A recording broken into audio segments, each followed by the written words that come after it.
Bonjour et bienvenue à tous.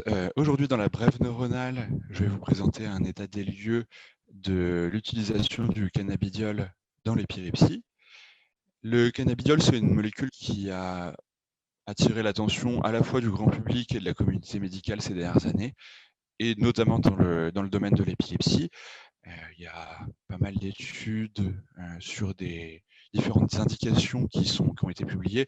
Alors, c'est principalement des petites études et des essais en ouvert. Il y a aujourd'hui seulement 3 études randomisées en double aveugle contre placebo qui sont sorties, 2 dans le syndrome de Lennox-Gastaut et 1 dans le syndrome de Dravet, dont je vous présente les résultats ci-dessous. Dans ces études, la dose de cannabidiol utilisée était de 20 mg kg pour 2 études, et la troisième avait un bras 10 mg kg, un bras 20 mg kg. Ce second bras avait des résultats un peu meilleurs, et donc c'est celui que je vous montre ci-dessous. Dans les 3 études, les résultats étaient assez similaires, c'est-à-dire qu'on avait une diminution de la fréquence des crises par rapport à l'état antérieur qui était de l'ordre de 35-40%. Et quand on comparait au placebo, on avait une réduction de la fréquence des crises qui était de l'ordre de 20%. C'est des résultats qui sont intéressants et qui sont significatifs, bien sûr. Après, ce n'est pas non plus des résultats qui sont miraculeux, et les patients parfois ont des attentes un peu démesurées par rapport à cette molécule.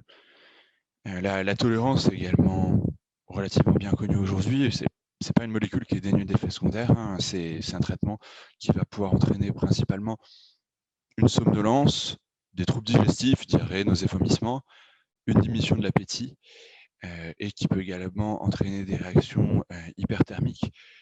Ces différents effets secondaires, et notamment les réactions hyperthermiques, surviennent surtout lors des premières semaines du traitement, notamment dans les phases de titration. Et dans ces 3 études, les patients qui quittaient l'étude pour raison de mauvaise tolérance représentaient autour de 10% des patients inclus. Une autre chose qui est importante à savoir avec le cannabidiol, c'est que c'est un traitement qui va avoir un certain nombre d'interactions pharmacologiques. C'est une molécule qui va entraîner une inhibition d'un certain nombre de cytochromes, notamment les cytochromes 2C19 et P3A4. Et donc, aux doses thérapeutiques, il va y avoir pas mal d'interactions avec d'autres molécules, avec d'autres traitements antiépileptiques, bien sûr, et l'interaction la plus significative à ce niveau-là, c'est avec le clobazam, l'urbanil, dont le métabolite actif va avoir ses taux plasmatiques significativement augmentés par l'adjonction de cannabidiol, ce qui va augmenter potentiellement l'efficacité du clobazam, mais également ses effets secondaires.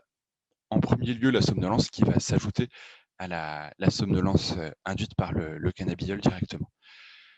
Les interactions avec les autres antiépileptiques sont, en tout cas avec les connaissances actuelles, beaucoup moins significatives.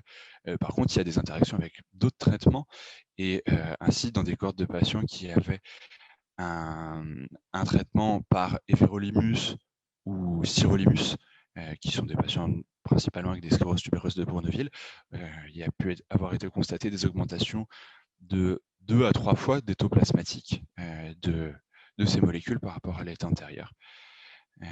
Une autre interaction qui est plus spécifiquement avec le valproate, c'est au niveau mitochondrial, et du coup, l'association cannabidiol et valproate va entraîner un risque d'augmentation des azathéalates qui va nécessiter une surveillance biologique particulière dans ce cas.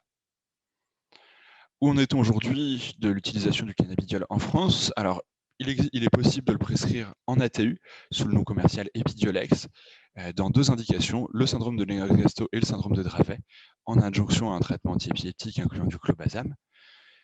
Plus récemment, il y a également une expérimentation de la NSM pour l'utilisation du cannabis médical qui a débuté il y a quelques mois, en mars 2021, qui est prévu de durer pour 2 ans et qui va inclure des patients dans différentes indications, dont l'épilepsie pharmacorésistante. Les inclusions sont en cours dans des centres spécialisés. Vous pouvez voir les adresses de ces centres sur le site de l'ANSM. Et bien entendu, vous n'êtes pas sans savoir que le cannabidiol aujourd'hui peut se trouver en vente libre dans des boutiques spécialisées ou en grande surface. Il y a une croissance importante des ventes de ces différents produits, surtout depuis l'année dernière. Et les huiles de cannabidiol qui sont vendues par ce biais-là n'ont pas les mêmes niveaux de contrôle qualité que celles qui sont utilisées à visée thérapeutique. Et il y a notamment une étude qui a essayé de vérifier les concentrations de cannabidiol dans ces préparations. qui a regardé 14 produits fabriqués et vendus en Europe qui font partie des produits qu'on peut trouver en France. Et pour 9 de ces 14 produits, il y avait un dosage effectif qui différait de au moins 10% de ce qui était indiqué sur l'étiquette. Je vous mets ici la référence des différents articles dont j'ai parlé dans cette présentation. Merci à tous.